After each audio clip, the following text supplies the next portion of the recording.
បាទសួស្តីបងប្អូនទាំងអស់គ្នាវិលមកជួបខ្ញុំទៀតហើយថ្ងៃនេះខ្ញុំនឹងបង្ហាញពីរបៀបងាយៗនៅក្នុងការទិញលក់កាក់ crypto នៅក្នុង platform Binance នៅក្នុង exchange Binance តាមរយៈ P2P បាទ P2P មានន័យថាយើងទិញពីទិញ direct បានន័យថាទិញ direct ពីម្នាក់ទៅម្នាក់បាទអញ្ចឹងដើម្បីកុំឲ្យខាតពេលយូរយើងចូលមកក្នុង Binance យើងមកបាទហើយវីដេអូមុនខ្ញុំបានបញ្យល់ខ្លះៗហើយពី option នៅខាងក្រោមហ្នឹងហើយជាដំបូងយើងចូលទៅក្នុង asset យើងបាទអញ្ចឹងយើងចុចដើម្បីលក់នៅក្នុង P2P បានយើងត្រូវផ្ទេរ USDT មក funding របស់យើងបាទអញ្ចឹង funding ខ្ញុំមាន 16.63 បាទបើសិនជាមិញខ្ញុំបាន transfer មកពី future option នេះបាទអញ្ចឹងខ្ញុំ transfer 16.63 ហើយបើសិនជាបងប្អូនចង់ដឹងថាយើង transfer មិនគឺអត់មានពិបាកទេយើងចុចមកចូលក្នុង future យើងឬក៏កន្លែងដែលយើងទុក USDT មិនថានៅក្នុង earn មិនថានៅក្នុង future អញ្ចឹងយើងយកពាក្យថា transfer នេះបាទចុច transfer មកបន្ទាប់មកយើងចុចសញ្ញាព្រួញឡើងលើចុះក្រោមនេះមកហើយយើងដូរយើងចង់send កាក់ USDT យើងទៅណាបាទអញ្ចឹងដើម្បីលក់ P2P បានយើងត្រូវ send to funding បាទអញ្ចឹងយើងចុចកន្លែង spot នេះមកបន្ទាប់មកយើងរកពាក្យថា funding បាទនៅខាងលើនេះ funding អញ្ចឹងនៅក្រោមនេះយើងដាក់មកថាចំនួនប៉ុន្មានដែលយើងចង់វេទៅយើងមានប៉ុន្មានយើងចង់លក់ប៉ុន្មានចាប់ពី$10ឡើងទៅបាទអញ្ចឹងយើងទៅ send ក្នុងនេះមកបន្ទាប់មកយើង confirm មកហើយចំណែក USDT ខ្ញុំបាន send ទៅ funding ហើយខ្ញុំអត់ send ទៅទៀតទេអញ្ចឹងគឺ 16.3 ហើយអាស្រ័យទៅលើការលក់ហ្នឹងអាស្រ័យទៅលើ fee របស់អ្នកលក់ដែលទិញហ្នឹងបាទអញ្ចឹង 16.63 ហ្នឹងគេកាត់ fee កាត់អីទៀតប្រហែលជាបានតែ16ចុចប្រហែលទេបាទអាហ្នឹងអាស្រ័យទៅលើ fee គេបាទដើម្បីលក់បានយើងចូលទៅក្នុង add fund បន្ទាប់មកយើងជ្រើសរើសនៅខាងក្រោមនេះ P2P បាទអញ្ចឹងកន្លែងនេះយើងមើលកន្លែង buy and sell នេះបើនេះថា buy យើងទិញ USDT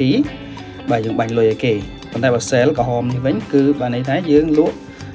crypto យើង USDT របស់យើងតែឲ្យគេហើយគេបាញ់ជាលុយមកក្នុងកងធនាគារយើងវិញបាទអញ្ចឹងយើង scroll មើលទៅហើយខ្ញុំសូមបញ្ជាក់មួយទៀតគឺនៅខាងលើនេះគឺគេដាក់ 0.0 បាទអញ្ចឹង limit គេចាប់ពី600ឡើងបាទយើងមើលកន្លែងហ្នឹងយើងចំណាំកន្លែងហ្នឹងណាបាទអញ្ចឹងយើង scroll មកទៀតមកអ្នកលក់ទី2នេះក៏គាត់ចាប់ពី1500ឡើងយើង scroll រ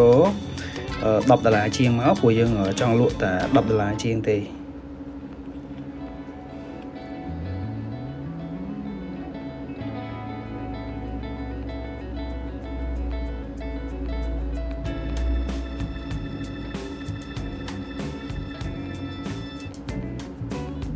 បាទនេះខ្ញុំឃើញហើយ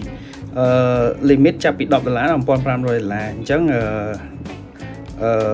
1រៀលយើងលក់បាន 0.987 អញ្ចឹងយើងចុច sell មកបន្ទាប់មកយើងចុច all មកអញ្ចឹង 16.63 កាត់ទាំងថ្លៃសេវាថ្លៃ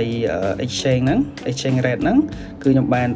16.33 អញ្ចឹងនៅក្រោមនេះគេដាក់ធនាគារគឺលេខ AFA របស់ខ្ញុំបាទហើយបន្ទាប់មកខ្ញុំចុចទៅលើ place order នេះមកបាទហើយយើងចុចទៅមើលឆាតនេះសិនមកអញ្ចឹងក្នុងករណី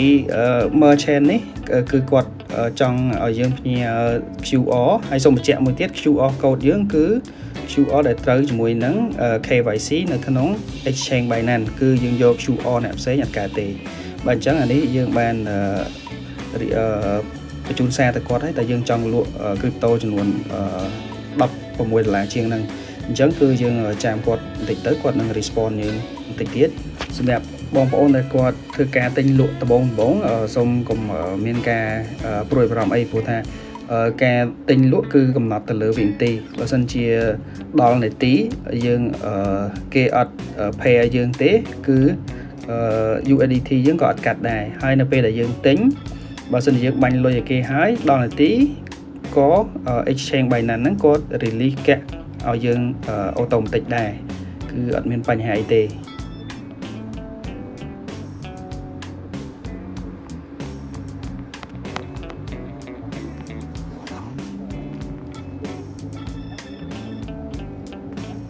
អានេះគាត់បានបញ្ជូនលុយមកឲ្យខ្ញុំហើយបាទខ្ញុំរងចាំ AVA load មកខ្ញុំនឹង release ឲ្យគាត់ release កាក់ឲ្យគាត់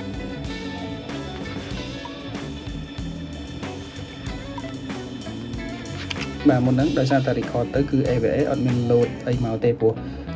app ធនាគារ AVA គឺគាត់អត់ឲ្យ record អីទេបាទអញ្ចឹងមិញខ្ញុំបានឆែក AVA ហើយគឺគាត់បាញ់មកហើយគឺ 16.33 អញ្ចឹងយើង release crypto release USDT យើងទៅឲ្យខាង merchant គឺយើងចុចកន្លែង payment receive នេះឬក៏យើងចេញមកក្រៅវិញយើងចុចលើពណ៌លឿងនេះ payment receive យើងចុចកន្លែងហ្នឹងមួយមកបន្ទាប់មក I have verified ចំណុចនៅខាងក្រោមនេះ 16.33 ហ្នឹងចុចអាហ្នឹងមក confirm release